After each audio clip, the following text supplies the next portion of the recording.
How did you become Scotty Wheelz? That's the question. Obviously, you're in a wheelchair, so you named Scott, but what's the story here? Started back when I was 10. Johnny Hots, need tissue? Sad story. But no, it was a motorcycle accident 15 years ago, bro. Long years, my friend. Yeah. And then I get to meet guys like you and him. Let's be clear. Let's be clear, it was a motorcycle, bro. It was like a little mini bike. It was a motorcycle, yes. It was a tricycle with a bell on it, right? It was a Vespa. Bring, bring. He was on a Vespa. Yeah, it was a Vespa. I could have swore she ran the light, but So what was your life like before you got on that Vespa? I was a man, bro. Yeah? I was diesel. So on my phone, I was bringing out pictures. Next podcast. Bro, 6 packs. A body he wishes he had. Without working out. Yeah. But listen, life was good. Life is still good. Just different life. Yeah? So, Walking is overrated. How can we do that? how long have you been in the mortgage business? 20 years. 20 years. So you started this business before your accident. Day of your accident, obviously your whole life changes. What happened? Like, what the doctors say to you? What was that like? The doctors, I don't listen to doctors. They said I would never hug my daughter again, Yeah. which is wrong. Never walk in. I do the treadmill 5 times a day. No problem. But listen, they don't know shit.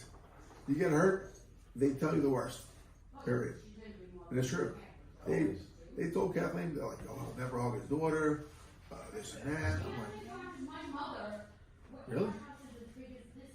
It was so funny. One time when I was in therapy, and I'm just moving beads, literally moving beads over, just like this, like a dummy. Bro, I don't know what happened. This like physical therapy? Yeah.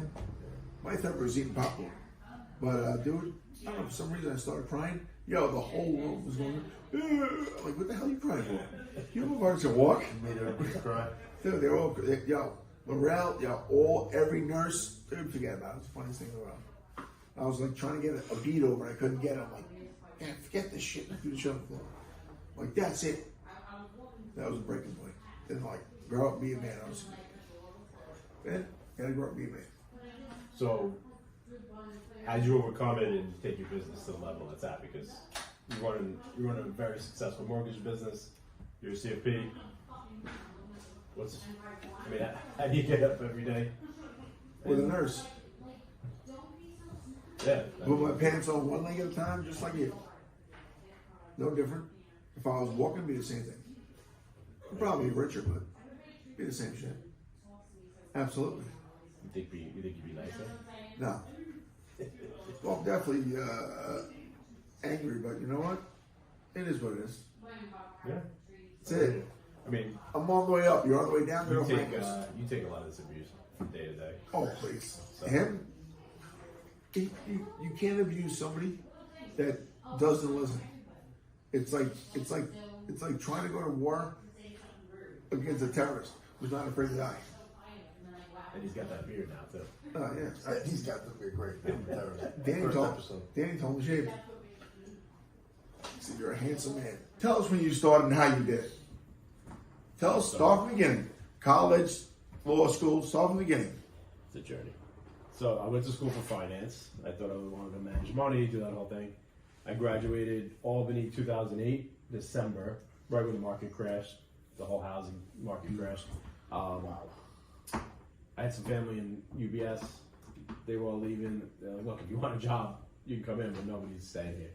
So I was like, I don't want to take a crappy finance job when nobody's going to give you any money and you're going to work like a dog for nothing. So I took the LSAT. I was like, let me go to law school. See if, I always wanted to be a lawyer, but like I wasn't sure at that point. I kind of was like 4 years of college, just like want to get out, make money. So went to law school, graduated law school, knew probably like halfway through, I was like, I don't want to practice law. I worked at the DA for Kathleen Rice, worked in a real estate law firm. I was doing all these different things, and I realized it just was like, it was going to box me into something that I didn't want to do. Research, memos, working for somebody. I wanted to just do my own thing, build my own business. So I went into the family business. So my wife's family, they had the insurance business for 50-something years. So I joined the agency, got licensed for P&C, property and casualty. And rest is history. I'm almost 10 years into insurance, and it was the best move I ever could And are have. you glad you did it? Insurance is a great business. And It's, tell us why. From a financial aspect, like Just one word. We said it before. no, I'm saying insurance is Residuals. residuals. Yeah. Period. You do work today, get paid in 10 years. Insurance is a residual business. It's like the biggest hidden secret. You write a policy, you get paid a commission. If they renew the policy, you get paid that commission every single year. It's a great business model, but you start off real small. So here's and the slow. $1 question. In 2008, you graduated. Yeah. Would you have rather invested in Bitcoin or done insurance? How much was Bitcoin in 2008? Bitcoin was not even Was a it twinkle in a dollar? What? Was it $1? Bitcoin was at in 2009 at inception. Bitcoin was at 0.003 cents. So about $50 in Bitcoin is probably about, I don't know, 60 million today. 60 million. Something crazy. Except that when I graduated college in 2008, I didn't have $3, so I couldn't have invested in Bitcoin. Mike, Maybe that's tell us how you started and tell us where you're at today. Where I came from, that's a lot. That's All right. a whole lot to All unpack. right. Start All right? when you're 25 then. All right. All right. Just pick a time. Professionally, I do. Tell us All right, how you all right. became Johnny Utz and then Johnny Bitcoin. Yeah, quintessential underachiever. John Casabona is my name. Quintessential underachiever. But we call him Johnny Did a bunch of Bitcoin. odd jobs after high school. Did a semester of college. That's about it. That's great, Johnny. Tell us something exciting. Bartended. Tell us how you made your money. What money? I don't have any money. Well, then tell us how you made no money. It's Johnny, very painstaking all Johnny, his journey. what did you do to make no money? Yeah. Rumor has Tell it us. you had an Utz route. Is that true? This is true. Yeah. I had an round. You've been spotted at Stop and Shop more than one time. Oh. Tell us about your potato chip route. I heard your bags had a lot of air. Yeah, so tell us about your potato chip route. So I owned a potato chip route. Great. When did you start? 10 years ago? 5 years ago? When did you start? Interrogation. This is interrogation. About 10 years ago. Beautiful. How did you start? Well, that's when I bought it 10 years ago. I started about 15 years ago. What made you buy it? Because I saw an opportunity. I took advantage of it.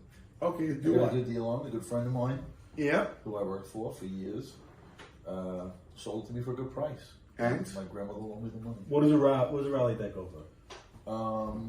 Depends. It all depends on what you sell. Yeah. So, Is it a multiple of sales? absolutely. So any route could be worth 50 grand to 5 million.